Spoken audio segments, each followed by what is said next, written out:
ನಮಸ್ತೆ ಎಲ್ರಿಗೂ, welcome back to my YouTube channel.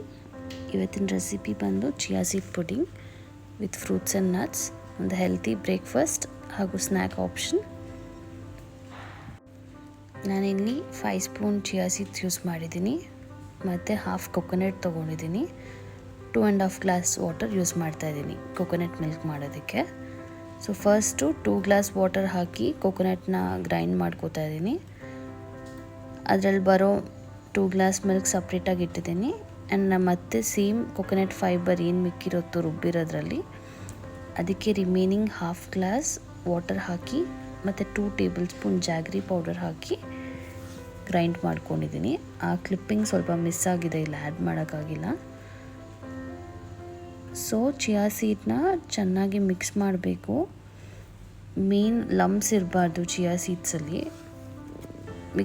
ನೀಟಾಗಿ ಮಿಕ್ಸ್ ಮಾಡಿಲ್ಲ ಅಂದರೆ ಅದು ಗಂಟಾಗುತ್ತೆ. So mixing very important. ಚೆನ್ನಾಗಿ ಮಿಕ್ಸ್ ಮಾಡಿಕೊಡಿ ಚಿಯಾ ಸೀಡ್ ಹಾಕಿದ್ಮೇಲೆ. ಆ್ಯಂಡ್ ಮಿನಿಮಮ್ ಓವರ್ನೈಟ್ ಸೋಕ್ ಮಾಡಿದ್ರೆ ಬೆಟರು ಚಿಯಾ ಸೀಡ್ಸು. ಯಾಕಂದರೆ ಸೋಕ್ ಮಾಡಿಲ್ಲ ಅಂದರೆ ನೀಟಾಗಿ ಡೈಜೆಷನ್ ಆಗೋಲ್ಲ. Half an hour to 1 hour ಅಂತಾರೆ. I prefer overnight soaking. So ಈ ಥರ ಪ್ರೀವಿಯಸ್ ಡೇ ಸೋಕ್ ಮಾಡಿ ನಾನು ಫ್ರಿಜ್ಜಲ್ಲಿ ಸ್ಟೋರ್ ಮಾಡ್ತೀನಿ. ನೆಕ್ಸ್ಟ್ ಡೇ ಬ್ರೇಕ್ಫಾಸ್ಟ್ಗೆ ಈಸಿ ಆಗುತ್ತೆ ಅಂತ. ನೋಡಿ, ಈ ಥರ ನೀಟಾಗಿ ಏನು ಲಮ್ಸ್ ಇಲ್ದಿರೋ ಥರ ಮಿಕ್ಸ್ ಮಾಡ್ಕೋಬೇಕು.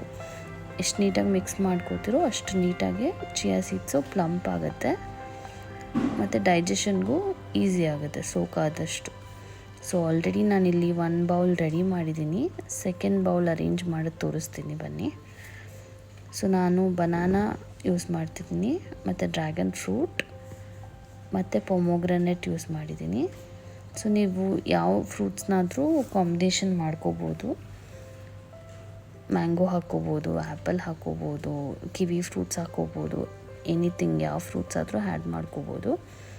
ಸ್ವೀಟ್ನೆಸ್ ನಾನು 2 ಸ್ಪೂನ್ ಅಷ್ಟೇ ಯೂಸ್ ಮಾಡಿರೋದು ಜಾಗ್ರಿ, ಬಿಕಾಸ್ ಇಷ್ಟೆಲ್ಲ ಫ್ರೂಟ್ಸ್ ಹಾಕ್ತಿದ್ದೀವಲ್ಲ, ಸ್ವೀಟಾಗೇ ಇರುತ್ತೆ. ಆ್ಯಂಡ್ ಕೊಕೊನಟ್ಟಲ್ಲೂ ಸ್ವಲ್ಪ ಸ್ವೀಟ್ನೆಸ್ ಇರುತ್ತೆ. ಸೊ ಡ್ರ್ಯಾಗನ್ ಫ್ರೂಟ್ ಹಾಕ್ತಿದ್ದೀನಿ ಇವಾಗ. ಸೊ ಇದು ಹಾಕಿದ್ಮೇಲೆ ಪೊಮೊಗ್ರನೇಟು ಹಾಕ್ತೀನಿ. ಜೊತೆಗೆ 2 ಡೇಟ್ಸ್ ಕೂಡ ಯೂಸ್ ಮಾಡ್ತಿದ್ದೀನಿ ನಾನು. ಡೇಟ್ಸ್ ಕಟ್ ಮಾಡಿ ಹಾಕ್ತಿದ್ದೀನಿ, ಚೆನ್ನಾಗಿರುತ್ತೆ ಅದನ್ನು. ಸೊ ತುಂಬ ಫಿಲ್ಲಿಂಗ್ ಆಗಿರುತ್ತೆ ಇದು breakfast. Almost minimum 3 to 3.5 hours ಏನೂ ಹೊಟ್ಟೆ ಹಸಿಯಲ್ಲ, ಹೆಲ್ತಿಯಾಗಿ ಇರುತ್ತೆ ಕೂಡ. ಸೊ ಆರಾಮಾಗಿ ಮಾರ್ನಿಂಗ್ ಬ್ರೇಕ್ಫಾಸ್ಟಿಗೆ ನಾವು ತೊಗೋಬೋದು ಇದನ್ನು. ಆ್ಯಂಡ್ ಇವನ್ ನಾನು ಸ್ವಲ್ಪ ಮಿಕ್ಸ್ಡ್ ನಟ್ಸ್ ಕೂಡ ಹಾಕ್ತಿದ್ದೀನಿ. ವಾಟರ್ಮೆಲನ್ ಸೀಡ್ಸು, ಪಂಪ್ಕಿನ್ ಸೀಡ್ಸು ಮತ್ತು ಸ್ವಲ್ಪ ಬಾದಾಮು ಮತ್ತು ಗ್ರೇಪ್ಸು, ಡ್ರೈ ಗ್ರೇಪ್ಸು. ಸೊ ಇದೆಲ್ಲ ಮಿಕ್ಸ್ ಆಗಿದೆ. ಆ ನಟ್ಸು ಕೂಡ ಯೂಸ್ ಮಾಡ್ತಿದ್ದೀನಿ. ಸೊ ಇದು ಜಸ್ಟ್ ನಟ್ಸ್ ಹಾಕಿ ಡೈರೆಕ್ಟಾಗಿ ಹಾಗೆ ತಿನ್ಬೋದು, ಮತ್ತು ಏನು ಸೋಕ್ ಮಾಡೋ ನೆಸೆಸಿಟಿ ಇಲ್ಲ. ಸೊ ನಮ್ಮ ಹೆಲ್ತಿ ಚಿಯಾ ಪುಡಿಂಗ್ ರೆಡಿಯಾಗಿದೆ. ಟ್ರೈ ಮಾಡಿ, ಟೇಸ್ಟ್ ಮಾಡಿ, ಕಮೆಂಟ್ ಮಾಡಿ ಹೇಗಿದೆ ಅಂತ ತಿಳಿಸಿ ನನಗೆ.